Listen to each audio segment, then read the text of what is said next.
Okay, hi. Oops, I'm Beck Lane and I can't see. I'm Beck Lane and this is Catalyst and Company. Catalyst and Company, where we hopefully become catalysts in our own lives and each other's lives as well. We help each other become the artists we've wanted to be through stories and anecdotes. And I kind of set myself up as an example that you can, or a storyline that you can bounce your own experiences off of. And today, as we can see, I am not showered, not dressed, my hair, which is going to be cut in a couple of days, but I can't apologize for that. I have something I just want to share. And again, I hope you see yourself in this and it helps to propel you forward. As we know, I have been very, very, very stuck, and mentally and emotionally, and I get very, very sad, like a lot of people, like most people now. The world has experienced a type of isolation and sadness that I feel I've had my entire life. And so throughout my life, I've fought it and I've been angry about it. And, you know, I've taken different measures, coping mechanisms, as I call it, to just make it through one more day. I have to do this every day. We're going to make it through one more day by doing this thing. But I've been in a particular state of stasis, or new state of stasis, now for a long time, being stuck where I am, living where I am. So it's been about 5 years that I've been like fighting the stasis or the lack of ability to move forward. I've tried to create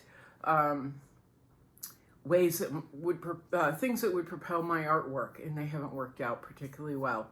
I've tried mental and emotional tricks to propel myself forward and keep my head above water, and they don't always work. I fall into the surface of sadness and can't breathe, and it's been going on my whole life, and really, really hard the past 5 years because I have been so deeply isolated from the people that I love. I've lost a number of young friends who have died over the past few years, and one death in particular really hit me hard. Then Bugsy died, which I can't even talk about. And so the sense of isolation, not the sense of the actual isolation at times, has really taken its toll. A deep toll that's left me tattered and just trying to find a way to band-aid my way through a few hours, or a few minutes, a few hours, another day. You know, my friends dying, Bugsy dying, but then being like out in the middle, not in the middle of nowhere, but not in a place that allows artists to thrive. It has no interest in artists thriving. It has in an environment where it just wants to feed itself on the bodies and the backs of others, and a culture that really doesn't exist. I live in a place that calls itself an art city, and it's really not. And there are people that will argue with me, but I also know a lot of professional artists who've come here under the guise of it being an art city, and then they find themselves in my situation. And they're just constantly fighting with the culture, which there is very little of. At this point, it's a shopping mall. It's an open air shopping mall. And when I describe it to other people who have found themselves in this situation and can't quite figure this place out, they go, oh my God, that is it. It is any town USA. Absolutely any town USA, with a couple of art fairs that pop up, and I don't do art fairs. So anyway, let's move on from that. I have been really, really emotionally, mentally, and physically stuck. So again, it's finding ways to just keep breathing. Find reasons and ways to just keep breathing and keep producing artwork. And a couple of things have been just strangling me lately. And I know it all sounds dramatic, but we need these metaphors, and hopefully you find one in here that you go, oh yeah, that's exactly how it's felt. Just felt strangled. I have two scooters. One which was running before I moved here, and another one that I bought brand new, but now it has 22,000 miles on it, and usually scooters only last about 15,000 miles. Well, the 22,000 mile scooter just completely and utterly died around Thanksgiving.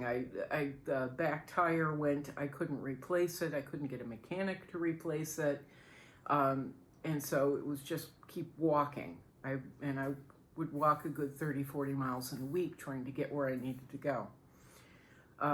Which sets off my RSD CRPS, which then sets off other issues.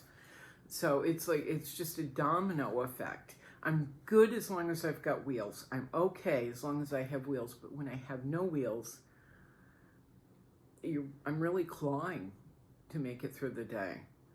Head down, keep moving, and then there's a point where you're like, why do I bother? Why bother? So, anyway, the 22,000 mile scooter that I had bought brand new finally, quite literally fell apart. The body just completely came apart. It was being held together with duct tape, which is another metaphor for me, being held together, and for most of us, being held together with duct tape, as was the left brake, which was being held in place with duct tape, and the left mirror, the only mirror that was still on the scooter after several accidents. So it is gone. It's dead. We're going to hold a burial for it or something at some point in time. The other scooter, I couldn't get a mechanic again to fix either of them, and I couldn't get the last mechanic to come and fix the buddy scooter, the good scooter. He just became unresponsive, whatever. He's going through a bunch of stuff, but I couldn't get it to a mechanic. The only mechanic that was close by is the one who replaced the engine and totally destroyed that a couple years ago. So really, really stuck. And I'm sure you feel this way. It's all these outside factors that are holding our heads underwater. But, and here's the thing. I was chit-chatting with my neighbor across the street, who I absolutely adore. She sent her husband over to take a look at the buddy. He got it running. Not perfectly, but with the new between the new engine and the new carburetor that were put in, 2 years ago? 2 years ago and 1 year ago. He was able to figure out what was wrong with it. We replaced the fuel line, we replaced the fuel filter, and he showed me how to adjust the idle so that it runs. At least I can get around.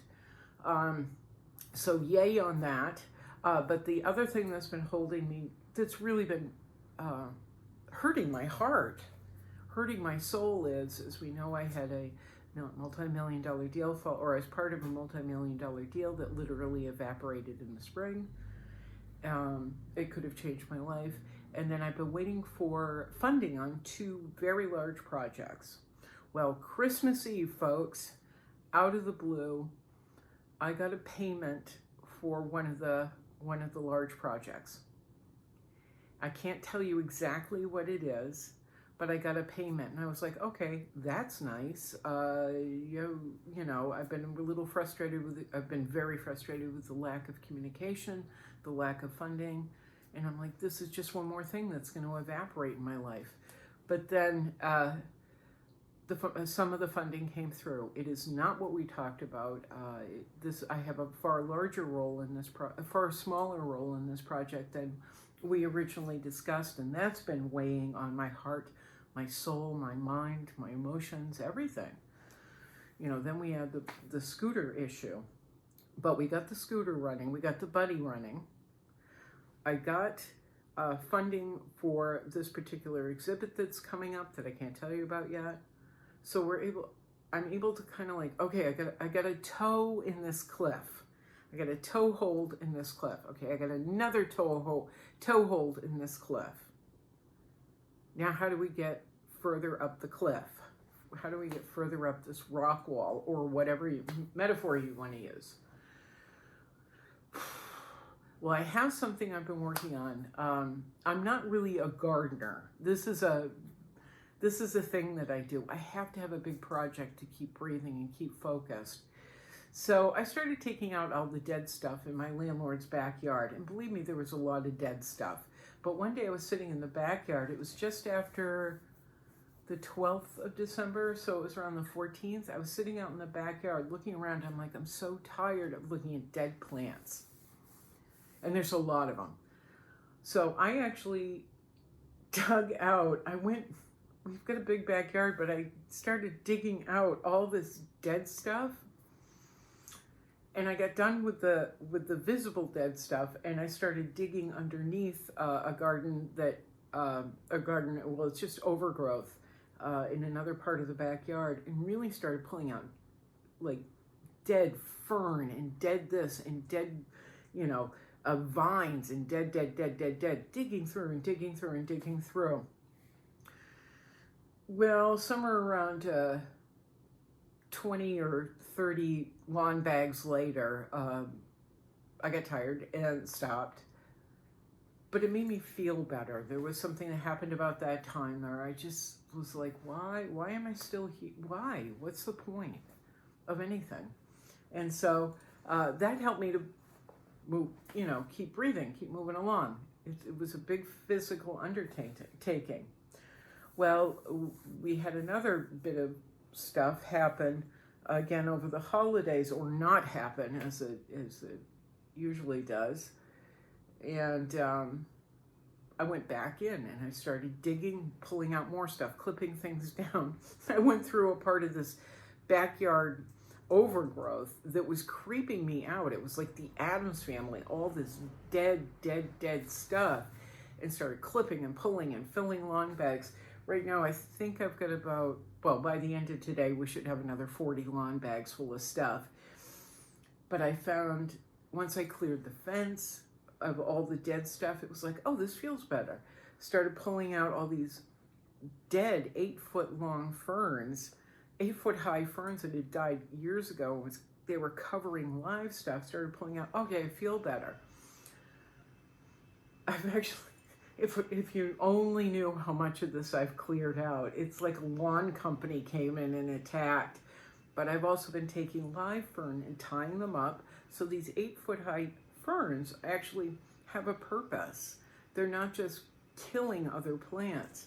I have found under all this overgrowth 4 or 5 trees that were being strangled by rotting dead other plants and vines and things. And so it feels purposeful, but it's also helped me to reflect on actions I've been trying to take day to day to just keep myself bolstered and uplifted. The backyard is another metaphor. It's a metaphor for a lot of what I and probably you have been through. And so I've got a couple more stories. So this all ties in together. On Facebook, when the multi-million-dollar deal fell through, I kept asking myself, why does everything fall apart on me?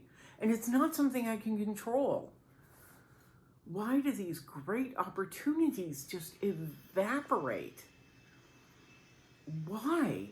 And why am I always in a situation where it's me thinking people are going to follow through and keep their word, or I don't know, whatever it is. Anyway, I went on Facebook and I started writing these essays about the first instances in my life where I felt like I'm never going to be a part of anything. I'm never going to be a part of something big. And I have the ability to be something big. My artwork has the ability to be something big and grand and inspirational and help pull people along. but it seems like I know every time I've been given that opportunity, it just kind of evaporates, or it's weaponized against me and my artwork, more importantly. We're just constantly being used to the benefit of others, and then tossed aside.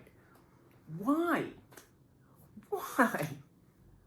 And so I just started writing these essays about instances in my family where that's basically all I was used as a toehold for other people, or a foothold for other people.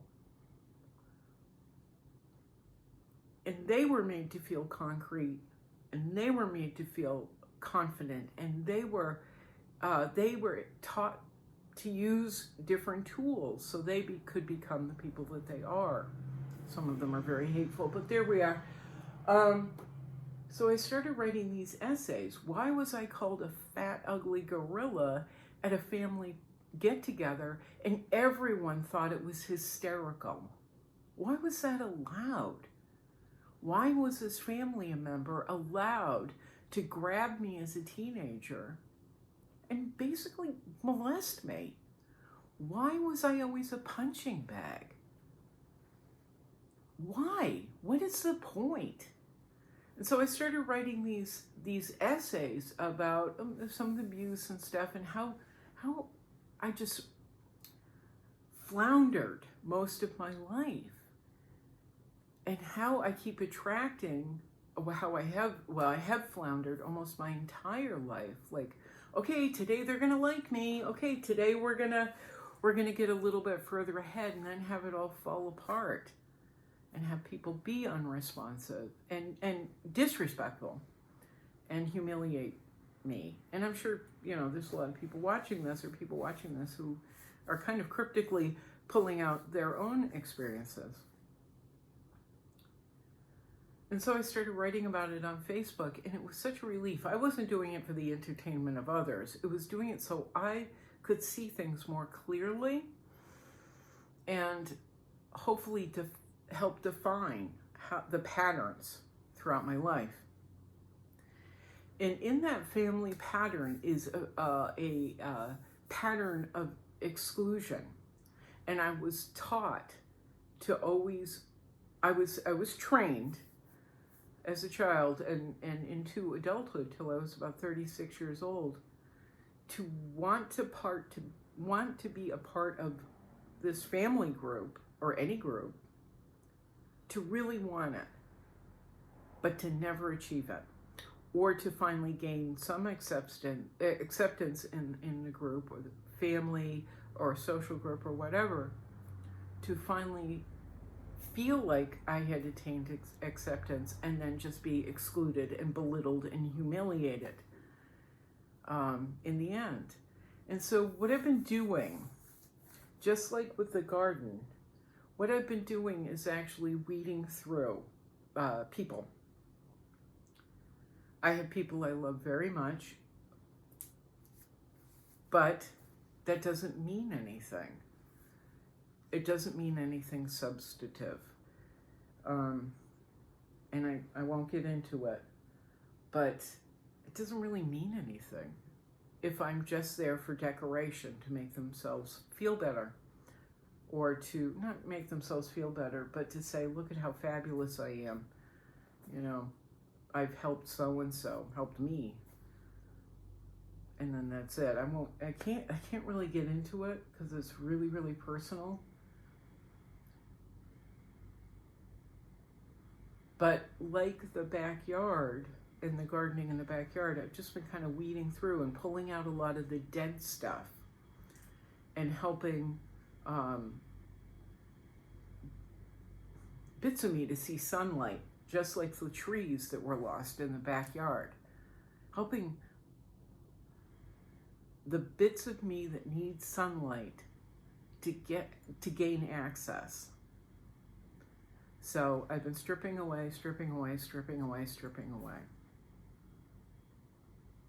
And if the person is not, let me see, how do I put this? I'm not keeping people in my life who aren't really in my life, who aren't really following through. Let me put it that way. Aren't following through in actions and in words, because I don't want to keep holding the expectation that I will be a part of the family, part of the social structure, part of the group, when I'm really never going to be.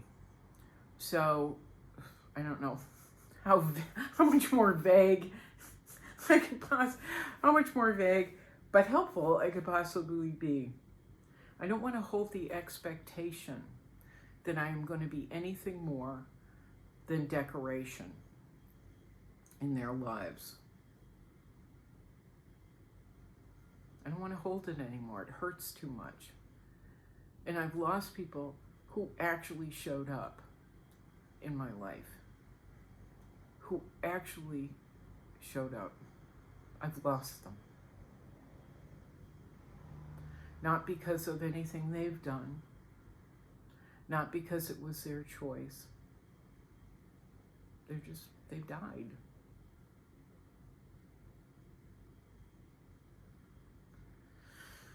So, anyway, I just don't want to feel that grief and that loss anymore. I don't want to feel the grief and the loss of having people I love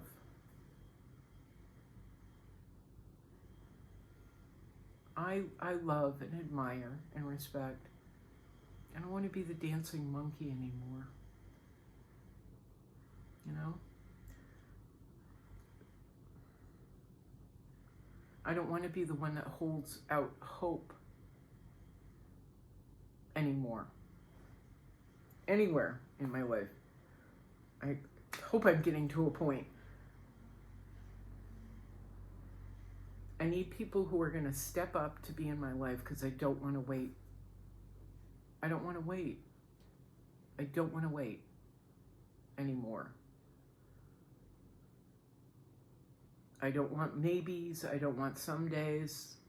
I don't want if you were more blah, blah, blah. If you were less this, if you were more that, if you changed yourself entirely, maybe we'd accept you. It's not, I'm cleaning out the weeds. It's not going to be there. And I hope somewhere in all of this, you find something that's helpful. And I haven't made videos because I really haven't had anything helpful to say.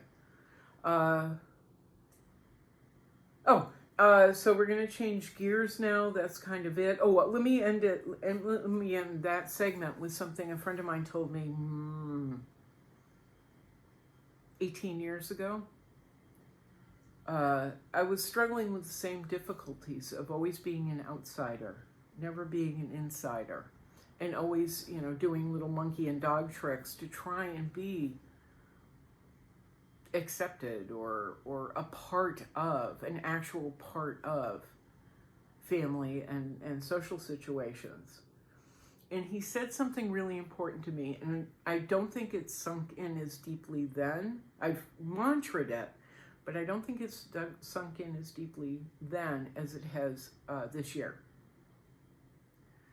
Never make someone a priority in your life when you're only an option in theirs. That's a beautiful thing to say, to remember. Never make someone a priority in your life when you're only an option in theirs. Let's start off 2022 thinking that. We've had enough time. We've had almost 2 years to weed through a lot of crap in our independent isolations.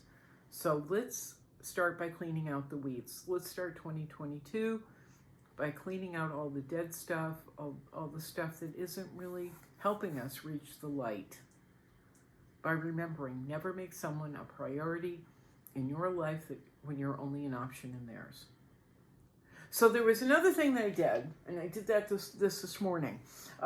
Because of the large project that I just got some of the funding for, we won't get into that. I talked about making copper plates and doing these 30 semi-portraits for this thing that's coming up, this show that's coming up this spring. And I've had to ditch it because it's too expensive. Getting copper is way too expensive. This morning, I actually spent the past week trying to buy canvases that I haven't been able to get because of money. I haven't been able to get them. And this morning, I still didn't have the money, but I was trying to figure out how to find the canvases so I could just keep painting. But it hit me. You know, here I've got this this show looming and these ideas looming and no way to really keep producing any more work, not on the scale that I wanted to. And all of a sudden it hit me, pa-boom. I'm combing through several art supply websites and I came across wood panels. And so instead of doing the copper, the bottom line is, instead of doing the copper, I'm going to be doing these 30 portraits on wood panels using a Dremel and a wood burner. Because what you may not know is I like to draw. I do a lot of pen and ink line drawings. In fact, I was doing some this weekend while I was trying to figure out how I could keep producing work. And it hit me this morning. I can do these on wood. It's less expensive. It's going to incorporate everything that I love, the lines and the drawing. And as opposed to the copper where I'd have to scratch in the lines, I have very little control. It irritates me. It comes out just not the way I want it to. With the wood, I can get the exact lines, the dimensions, because I'll be able to cut into the wood. So I'll have all these layers, and then I'll be able to burn it as well. I'm super excited, and then I can paint on it using aerosol and oil, which I love doing anyway. I also might apply some enamel, but I'm really excited. So I'm going to be doing these 30 portraits starting this weekend because the wood is being delivered on Thursday, I think, or the wood panels. And I'm like, yippity-doo-dah. So let's end on a good note.